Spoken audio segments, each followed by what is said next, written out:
तो आज बात करते हैं, जैसे बीजेपी दिल्ली में आम आदमी पार्टी से इस तरह से डरी हुई है, वो तरह तरह के अपने हथकंडे अपनाने की कोशिश कर रही है।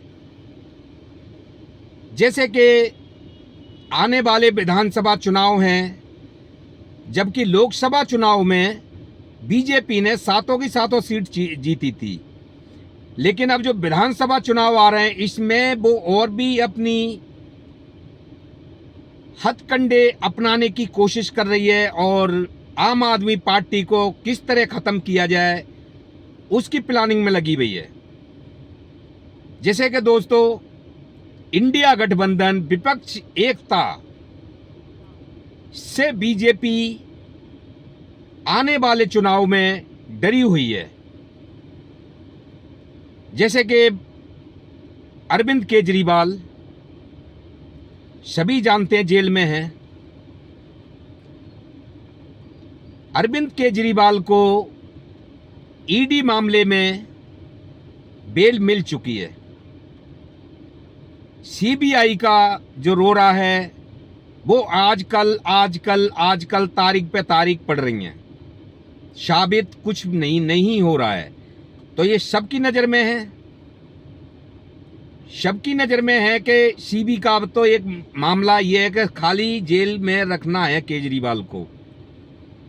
किसी तरह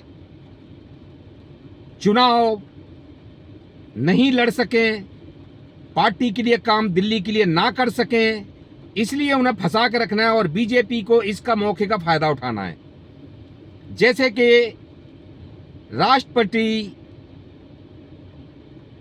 मुर्मू के पास बीजेपी नेता विधायक जाते हैं और दिल्ली की सरकार को बर्खास्त करने की अपील करते हैं। राष्ट्रपति जी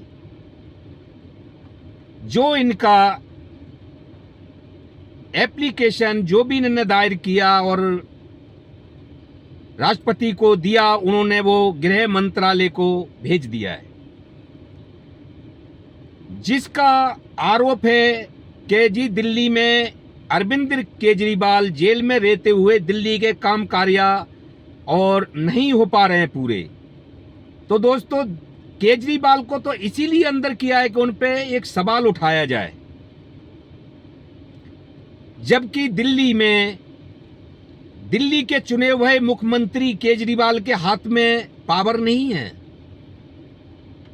जो सुप्रीम कोर्ट ने उन्हें पूरी पावर सौंपी थी वो इन्होंने अपना एक अध्यादेश लाके उसको पलटी कर दिया और अपने एलजी सत्ता सरकार ने अपने एलजी को पावर दे दी। तो इसमें दोस्त, अगर कोई दिल्ली में रुकावट जल का या किसी चीज़ का, साफ सफाई से लेके किसी चीज़ का अगर ये हो रहा है तो फिर इसमें उतने भागीदार एलजी भी हैं, क्योंकि सारी पावर जितनी भी बड़ी बड़ी पावर हैं उनके हाथ में है। तो जवाबदेही तो एलजी साहब की बनती है।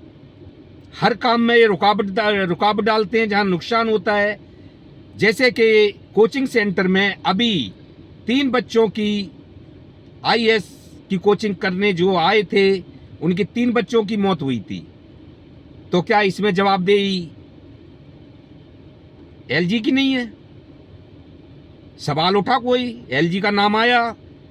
भ्रष्टाचार का जो काम आता है, मामला आता है, तो भ्रष्टाचार में केजरीवाल को अंदर डाल दिया जाता है। किसके कहने पे? भ्रष्टाचारी के बयान पे। और वही भ्रष्टाचारी बीजेपी के गोद में जाके बैठा है, इनकी पार्टी में शामिल हो गया, तो भ्रष्टाचारी वो नहीं हुआ, उस पर छानबीन नहीं हुई। यानी भाजपा में अगर शामिल हो जाएगा भ्रष्टाचार करके तो उसके सारे गुनाह माफ हो जाएंगे। तो केजरीवाल को तो अंदर ये रखने का, एक उलझाने का काम है कि इन पे दिल्ली कामकाज में रुकावट आए और इन पे सवाल उठें, क्योंकि जनता तो केजरीवाल को जानती है। चुने हुए चीफ मिनिस्टर केजरीवाल हैं, एलजी तो नहीं। एलजी तो एक थोपे गए हैं, वो तो बीजेपी ने एक थोप दिया है उन्हें जनता के ऊपर।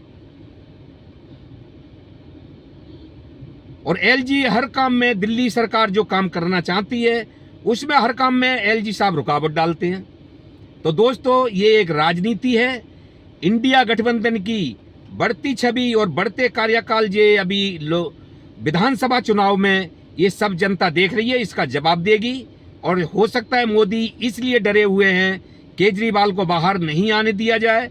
राहुल के खिलाफ भी षड्यंत्र पर षड्यंत्र, मीडिया, झूठी अफवाह, छवि खराब करने वाली बात, भाषणों के जरिया या कोई बहाना ढूंढ रहे हैं कि राहुल गांधी पे कैसे कब्जा पाया जाए। तो दोस्तों ये बीजेपी सत्ता की लालच में इतनी अंधी है कि किसी को जो विपक्ष को तोड़ना पड़े, अंदर डालना पड़े, सीबीआई जांच, ईडी जांच, और उसे इतना डराओ कि या तो वो भाजपा में शामिल हो जाए या फिर उसको नहीं होता तो जेल में डाल दो। तो ये चोर रास्ते से अपनी कुर्सी अपनाना चाहती है। ये जनता के आमने सामने की लड़ाई से नहीं, आमने सामने की लड़ाई से ये डरती है। मोदी सरकार थी पहले, मोदी के सरकार के नाम से जानी देती, आज बैसाखी वाली सरकार है। लेकिन इसकी बहुमत से लेके ये 240 पे टिक गई है। लेकिन फिर भी इसकी जो चालबाजी, विपक्ष को तोड़ना, नेताओं को तोड़ना, खरीदना, उन्हें जेल में डालना या भाजपाई में शामिल हो जाओ तो उनके सारे गुनाह माफ। जैसे कि कितने लोग इनकी गोद में जा बैठे जिन पर सीबीआई और ईडी का शिकंजा कसा हुआ था। तो दोस्तों ये केजरीवाल की तो इसीलिए सरकार भ्रष्ट करना चाहते हैं कि ये केजरीवाल को अंदर रखा जाए। वो दिल्ली से कैसे सरकार चला रहे हैं, इन पर बार बार सवाल बोलने का मिलता रहे इन्हें मौका। और जो राष्ट्रपति से मांग कर रहे हैं इस चीज़ की, तो ये बहुत बड़ी चाल हो सकती है आप पार्टी के साथ। लेकिन इस पे कड़ा जवाब भारद्वाज का भी है और संजय सिंह ने अच्छा कड़क जवाब दिया है, पलटवार किया है। तो दोस्तों आप देख रहे हैं प्रेम फैमिली चैनल। वीडियो अच्छी लगती है, हम रास्ते में हैं कहीं, इसलिए छिपा कीजिए। और वीडियो अगर सब्सक्राइब नहीं किया है तो सब्सक्राइब कर लीजिए। नमस्कार।